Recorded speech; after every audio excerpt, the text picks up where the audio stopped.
Now we start with the question. A block of weight 80 N is placed on a weighing machine and a force of magnitude 30 Newton is applied on the block at an angle of 30 degree. So what would weighing machine read?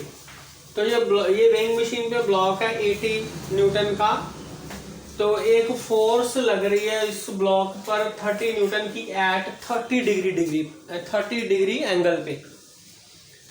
तो resolve part इस 30 जो force है उसका हमने resolve part निकालना है perpendicular to the block. तो ये कितना एंगल बना रही है? 30 की जो फोर्स है ब्लॉक के परपेंडिकुलर डायरेक्शन में 60 का एंगल बना रही है, क्योंकि इसके साथ ये 30 का एंगल बना रही थी। तो इसका resolve part in this direction क्या आएगा? इस डायरेक्शन में 30 की जो फोर्स है उसका resolve part vertically downward direction में क्या आएगा? 30 cos ऑफ 60, क्योंकि हमारे पास फार्मूला है कि कोई फोर्स अगर F है तो वो अल्फा एंगल बनाती है OX के साथ। तो resolve part of F in the direction of OX is F cos alpha. तो 30 वाली फोर्स का इस डायरेक्शन में रिजोल्व पार्ट क्या आएगा? F multiplied by cos alpha. F क्या है? 30 cos कितना एंगल बना रही है वो डायरेक्शन के साथ 60 का, तो 30 cos 60 आ जाएगा। cos 60 की वैल्यू है 1/2। तो यहाँ से जो रिजोल्व पार्ट है इस 30 N फोर्स का वर्टिकली डाउनवर्ड डायरेक्शन में 15 न्यूटन आ गया। तो इसका मतलब इसका जो इफेक्ट है इस फोर्स का इस डायरेक्शन में जो इफेक्ट है डाउनवर्ड दैट इज 15 न्यूटन। तो जो ब्लॉक है उसका वेट कितना? 80 न्यूटन, और इसका वेट कितना बन जाएगा? 15 न्यूटन। तो टोटल जो वेइंग मशीन है कितना वे करेगी? 95। 80 plus 15 that is 95। Therefore total downward force acting on the weighing machine is 95 N. Hence weighing machine would read 95 Newton. Now we do this question. If a force be resolved into two components, one of which is at right angles to the force and equal to it in magnitude, find the direction and magnitude of the other. So let the force R be resolved into two components, one this R and second component is Q. तो जो एक component है R के साथ 90 का angle बनाता है और उसकी मैग्नीट्यूड भी R है, और जो दूसरा कंपोनेंट हमने ले लिया suppose that is Q। Let Q makes angle alpha with R, और एक कंपोनेंट है वो इसके परपेंडिकुलर है आर के। तो आर के दो कंपोनेंट्स हैं, एक ये वाला और एक ये वाला। एक की मैग्नीट्यूड सेम है आर के जो 90 का एंगल बना रहा है, ठीक है, equal to it in magnitude, और दूसरा हमने सपोज कर लिया that is the components Q that makes an angle alpha with the force. So let R be the given force acting along OC, let its components are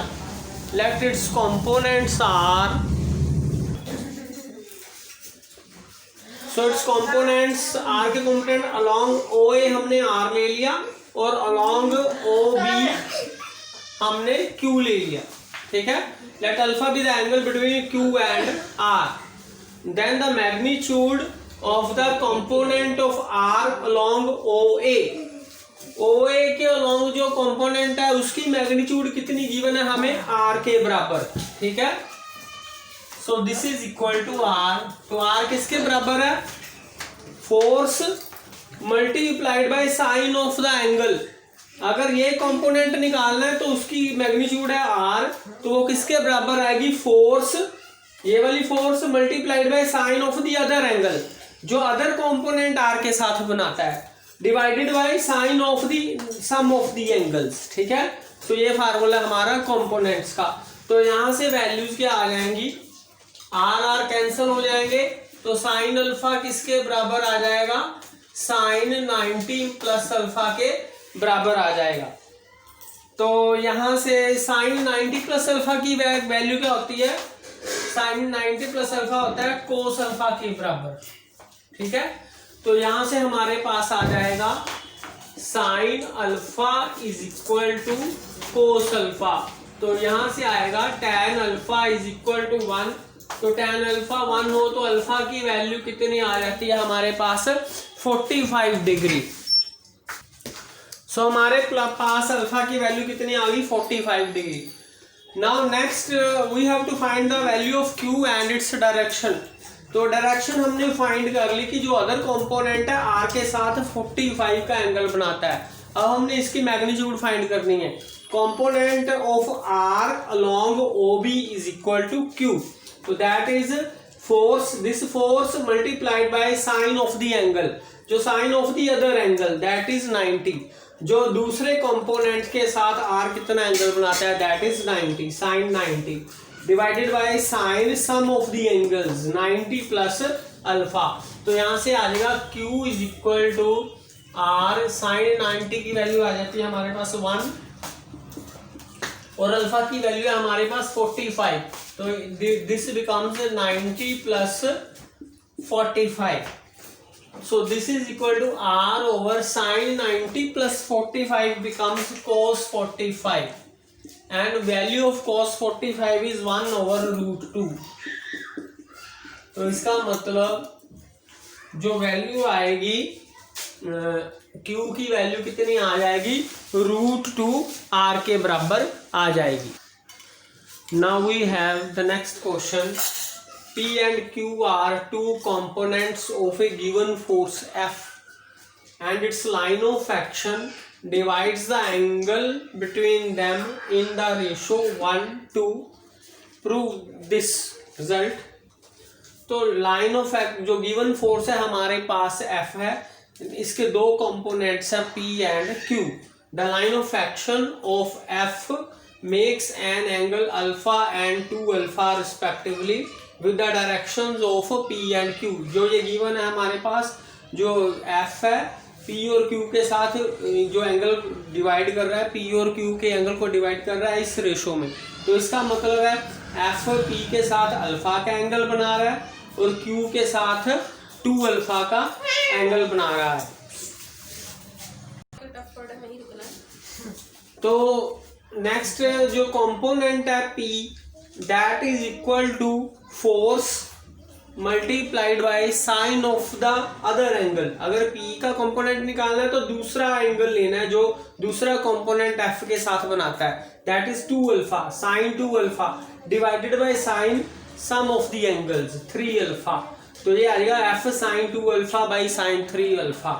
तो next इसी तरह जो Q component है वो कैसे आएगा, force multiplied by sine of other angle of the component with F। तो sin alpha divided by sine sum of the angle, इसको हम नंबर दे देंगे 2। तो डिवाइड करेंगे, फर्स्ट इन दोनों को डिवाइड कर देते हैं। डिवाइड करने से हमारे पास क्या आएगा, P divided by Q is equal to, इनको डिवाइड करेंगे तो F से F कैंसिल हो जाएगा, डिवाइड करने से हमारे पास ये रिजल्ट आ जाएगा sine 2 alpha over sine alpha. ठीक है, तो इसका रिजल्ट बनेगा 2 sine alpha cos alpha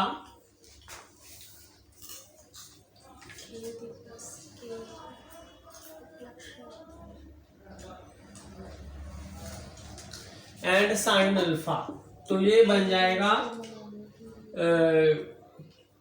sign alpha, तो साइन अल्फा कैंसिल हो जाएंगे, तो हमारे पास ये आ जाएगा 2 कॉस अल्फा। तो कोस अल्फा की वैल्यू कितनी आ जाएगी, P ओवर 2Q, इसको हम नंबर दे देंगे 3। तो कोस अल्फा की वैल्यू आ गई हमारे पास P over 2 from second we have q sine 3 alpha is equal to f sine alpha. यहाँ से साइन 3 अल्फा का फार्मूला लगा देंगे, 3 sine alpha minus 4 sine cube alpha is equal to this. तो साइन कॉमन आ गया। नेक्स्ट स्टेप में sine square की वैल्यू पुट कर देंगे 1 माइनस कोस स्क्वायर अल्फा। अब इसको सॉल्व करेंगे और कोस अल्फा की वैल्यू p/2 पुट कर देंगे। तो सॉल्व करने के बाद this is suppose number 4 from 3 and 4 after solving we get qf plus p over p square. तो ये कोस अल्फा की वैल्यू यहाँ पे पुट कर देंगे। तो इसको सॉल्व करेंगे तो हमारे पास ये वाला जो रिक्वायर्ड रिजल्ट है वो आ जाएगा। Now we have next question, the resultant of two forces p and q is r। ये रिजल्टेंट है दो फोर्सेस की। If the magnitude of the resolved part of r in the direction of p is of magnitude q, then find the angle between the given forces. Also find the magnitude of p. तो late जो दो given forces हैं हमने उनके बीच जो angle लिया alpha, और let resultant makes angle theta with the direction of p। तो नेक्स्ट जो रिजोल्व पार्ट है आर का, जो डायरेक्शन है p की डायरेक्शन में हमें दिया हुआ है of the magnitude q। Now resolving the forces along the direction of p using the theorem on resolved parts. तो रिजॉल्व पार्ट्स की क्या थ्योरम है, हमने क्योंकि डायरेक्शन क्या लेनी है, रिजॉल्व पार्ट लेने हैं इन द डायरेक्शन ऑफ p। तो रिजॉल्व पार्ट की थ्योरम क्या है कि रिजल्टेंट का रिजॉल्व पार्ट इन डायरेक्शन में, रिजल्टेंट का रिजॉल्व पार्ट क्या आएगा r cos थीटा, क्योंकि उस डायरेक्शन में r थीटा एंगल बना रहा है। तो r cos थीटा वो किसके बराबर है, algebraic sum of the resolve parts of these two forces in the direction of p। तो p का रिजॉल्व पार्ट इसी डायरेक्शन में क्या आएगा, p cos 0, क्योंकि रिजॉल्व पार्ट क्या होता है, f का रिजॉल्व पार्ट इस डायरेक्शन में f cos of the angle होता है। f इस डायरेक्शन के साथ कितना एंगल बना रहा है, तो p का रिजॉल्व पार्ट इसी डायरेक्शन में क्या आएगा, p cos 0। और q का रिजॉल्व पार्ट इस डायरेक्शन में क्या आएगा, क्योंकि q अल्फा एंगल बना रहा है p के साथ, that is q cos alpha. ठीक है, f cos अल्फा, तो ये क्या आएगा q cos अल्फा।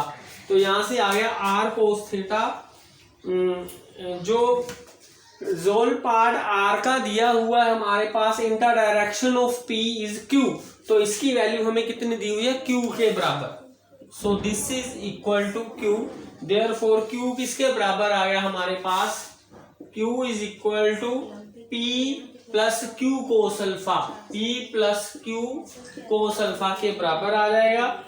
तो यहाँ पर हमने क्या करना है, कॉमन ले लेना है, q common, 1 minus cos alpha is equal to p के बराबर आ जाएगा। तो नेक्स्ट हमने रिजल्ट प्रूव यहाँ पे पुट कर देना है, ये आएगा 2 sine square alpha by 2 sine square alpha by 2 is equal to p। तो यहाँ से सॉल्व करेंगे तो ये बन जाएगा sine square alpha by 2 is equal to p over 2q। So this implies sine alpha by 2 is equal to root p over 2q के बराबर आएगा। तो यहाँ से अल्फा की वैल्यू कितनी आ जाएगी, sine inverse root p over 2q। तो अल्फा की वैल्यू आ जाएगी 2 sine inverse root p over 2q के बराबर। ये हमारे पास अल्फा की वैल्यू आ जाएगी। नेक्स्ट हमने फाइंड करना है मैग्नीट्यूड ऑफ r, इसको r कर लो। सो मैग्नीट्यूड ऑफ r, तो r की वैल्यू कितनी आएगी, जो फार्मूला है हमारे पास r square is equal to p square plus q square plus 2pq cos alpha के बराबर। ये हमारे पास फार्मूला रिजल्टेंट का। तो r की वैल्यू कितनी आ जाएगी, root p square plus q square plus 2pq cos alpha के बराबर आ जाएगा। ठीक है, तो cos अल्फा की वैल्यू हम यहाँ से फाइंड आउट कर लेंगे। तो cos अल्फा कितना आ जाएगा हमारे पास, q minus P over Q. तो cos अल्फा यहाँ से आएगा q minus P over Q cos alpha. ठीक है, तो ये cos अल्फा की वैल्यू यहाँ पर पुट कर देंगे हम, plus 2pq q minus P over Q. तो इसको हमने सॉल्व करना है, ये बनेगा, इसको q से q कैंसिल हो जाएगा, तो इसको सिंप्लीफाई करेंगे तो हमारे पास ये आंसर आ जाएगा, Q square minus P square plus 2pq। This completes this question.